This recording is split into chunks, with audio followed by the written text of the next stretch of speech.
Doctor Shafiqur Rahman সাহেব 4 তলায় ছিলেন, আমরা ছিলাম, উনি 2 তলায় ছিলেন, আমরা ছিলাম 4 তলায়।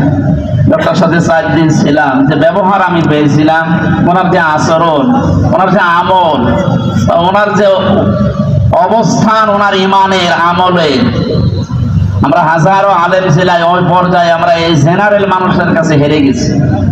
ওনার এক একটা সেজদায় কেটে যেত 45 মিনিট, 1 ঘন্টা করি, আর 1 ঘন্টায় আমাদের 10 রাকাত নামাজ হয়ে যায়। আমার যতটুকু বিশ্বাস আমার মনের, আমার ইমানের এই অ্যাক্টিভিটিস এবং ইখলাসের কারণে আল্লাহ রাব্বুল আলামিন দলে দলে পালে পালে মানুষদেরকে ইসলামে আজ প্রবেশ করাচ্ছে। এটা যেন অব্যাহত থাকে। 5 তারিখের আগ পর্যন্ত মাত্র 20% মানুষ চাইতো যে দেশে ইসলাম কায়েম হোক। এই 18-19 দিনের ব্যবধানে এখন প্রায় 35% উপরে মানুষ অলরেডি চাচ্ছে যে দেশে ইসলাম দিয়ে, কোরআন দিয়ে দেশটা চলুক। আমরা তো দেখলাম এই 53 বছর, যদিও আমরা 33 বছর, আমার মুরব্বী যে বসে আছে, এই সমস্ত মানুষগুলো তো দেখেছে যে বাবা চালিয়েছে যে কেমন লাগে, না দেখে না? স্বামীও চালিয়েছিল, মানুষ দেখেছে। চাচা চালিয়েছে, জোর করে হোক আর যেভাবে হোক, তাও মানুষ দেখেছে। বউ চালাইলো দেখলাম, অন্তত আমি দেখেছি। ভাবিও চালিয়েছিল, দেখেছিলাম। এখন শুধু দেখতে বাকি আছে যে কোরআন দিয়ে দেশ চললে কেমন দেখা যায়।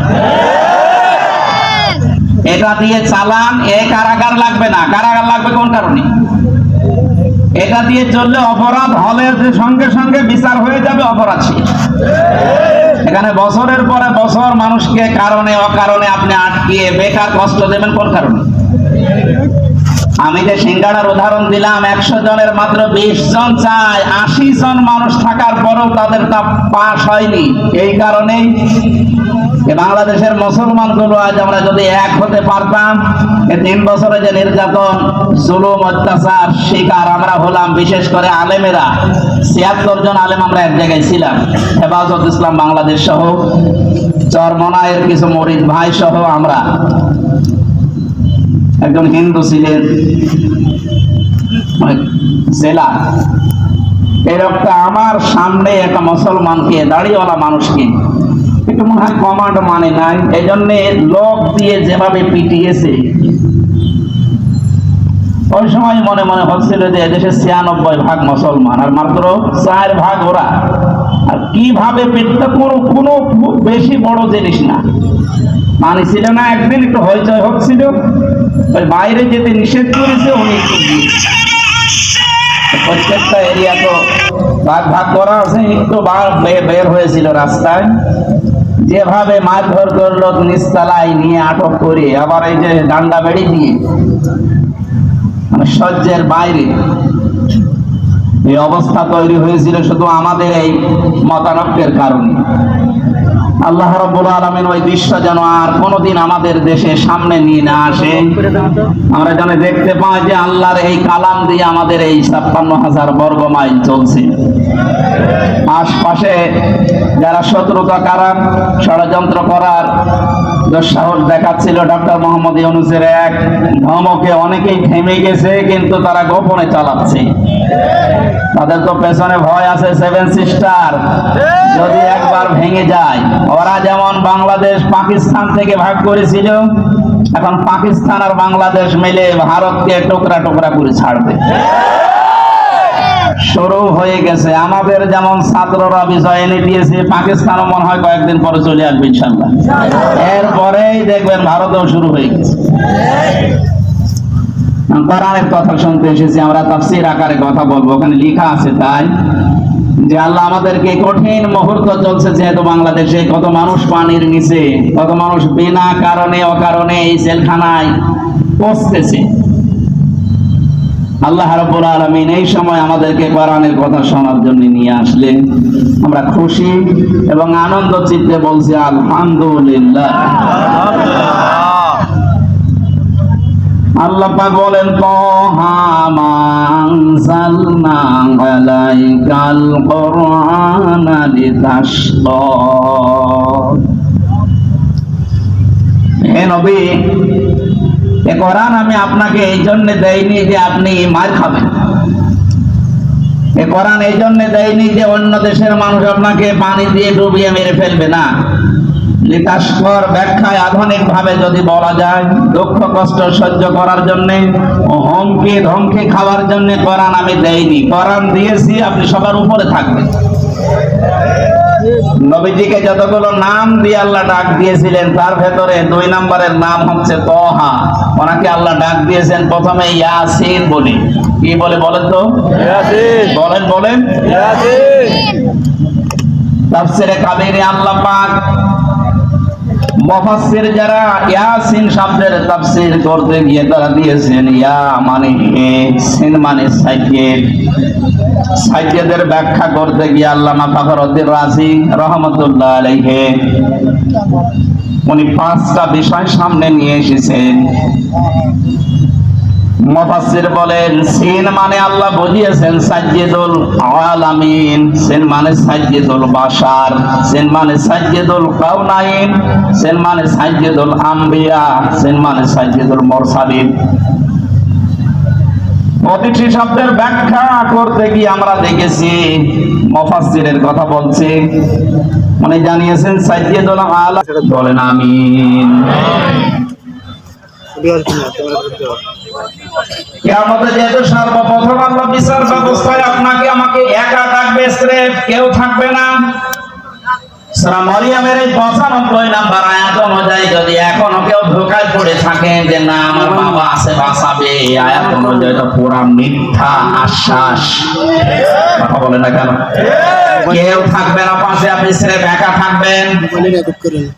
বিচারের দ্বিতীয় স্টেপে আল্লাহ এবার ডাকবেন ইয়াউমা নাদউ কুল্লা উনাসিন বিইমামিহিম। এটাকে মোবাইলে বানি ইসরাঈলের 82 নাম্বার আয়াতের 72 নাম্বার আয়াতের প্রথম অংশে আছে। আল্লাহ বলেন কিয়ামতে এবার আর তোকে একা না, তোকে ডাক দেব আমার দরবারে তোর নেতার সাথে। কার সাথে? এটা যদি কেউ রাজনীতি মনে করেন আপনার কপালে আগুন লাগবে। আল্লাহ পাক বলেন কিয়ামতে আমি তোকে তোর নেতার সাথে ডাক দেব।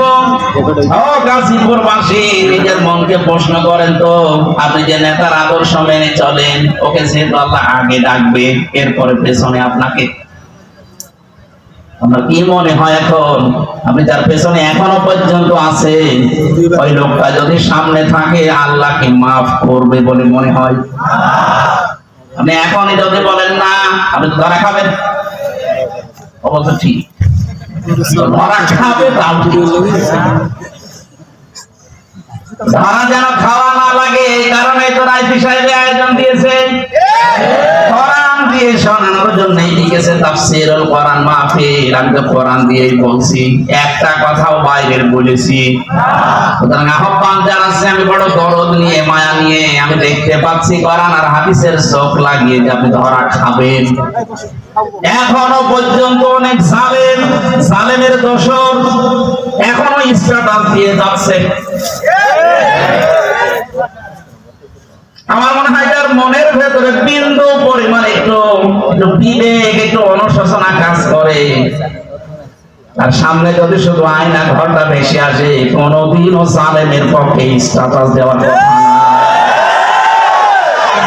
মর্মান্তিক বিষয় একটু ভাবেন শুধু। আমি মাটির নিচে ছিলাম, কি অসহায় মনে হয় নিজেকে, তাও তো একটু বড় জায়গা ছিলাম। ব্যারিস্টার আমান আজমি ভাই সহ যারা ছিলেন ওদের কবরের মতো জায়গায় রেখে দিত। এই জুলুমের সাথে যারা জড়িত, এখনো যদি বিশ্বাস না হয়, যারা দায়িত্বে আছে তাদেরকে বলবো আয়না ঘরটা টুরিস্ট স্পেস হিসাবে রেখে দেন। মানুষ যেন তামাম দুনিয়ার মানুষ বোঝে যে পৃথিবীতে একজন জালেম ছিল। এটা জুলুমের একেবারে সর্বোচ্চ পর্যায়। এটা বেঁচে থাকা মানুষও জানে না। আমি যদি মেরে ফেলে সংবাদ দিয়ে দিতে যে অমুককে মেরে ফেলেছে, তাহলে তার বউটা অন্য জায়গায় বিয়ে করতে পারত, তার ছেলে মেয়ে বসতো যে বাপ মারা গেছে। কি অবস্থা বলেন তো ব্যারিস্টার আরমানের? তার স্ত্রীকে আপনি কি জবাব দেবেন কিয়ামতে? এই আয়না ঘরের সাথে যারা জড়িত ছিলেন, যদি ব্যারিস্টার আরমানের বউ আপনাকে মাফ না করে, কোরআন হাতে নিয়ে বলছে আপনি চির জাহান্নামী, কেউ পারবে না। আল্লাহ বলেন আল্লাহ পারবে না, কারণ আল্লাহ পাক ছেড়ে দিয়েছে ব্যারিস্টার আরমানের বউর উপরে। হাক্কুল ইবাদের ভেতরে 8টা বছর স্বামী থেকে আপনি তাকে আলাদা করে রেখেছেন, ও জানতোই না যে দুনিয়ায় আছেন।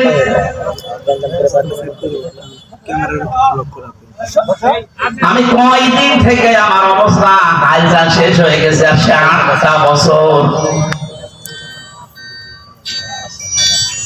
এর বড় যদি কোনো মানুষ সালেমের পক্ষে কথা বলে তো বলে বিবেক কি বলে, তার আপনার বিবেক বলে কিছু আছে না?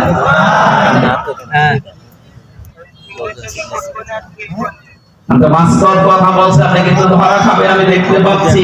এখনো আদর্শ ঠিক করে বহু মানুষকে দেখলাম কিছু হয়নি, এখন যেহেতু পাপ নিয়ে আসে শুধু এগুলা দিয়ে চলতে কেমন দেখা যায়। চর্মচোখে আল্লাহ তুমি আমাদেরকে অন্তত তাড়াতাড়ি দেখার তৌফিক দাও যে কোরআন দিয়ে দেশটা চলছে।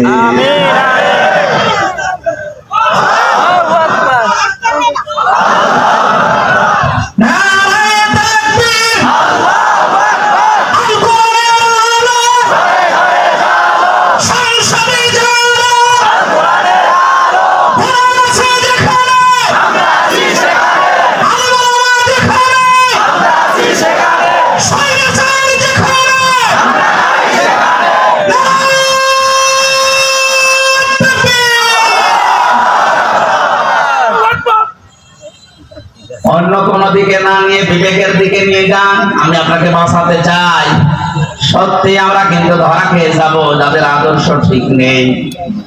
এই মুহূর্ত থেকে আমি আশা করছি পাল্টাবেন। 2 নম্বরের ব্যাখ্যায় পেয়েছি আল্লাহর নবী জানিয়েছেন, আমাকে আল্লাহ ইয়াসিন বলে ডাক দেওয়ার কারণে সিন মানে সাইয়্যিদুল আলামিনের পরে সিন মানে সাইয়্যিদুল বাশার। সিন মানে কি? বাশার মানে মানুষ। মানুষ কত বাচ্চা যারা বিবেচিত এ কথা জানা।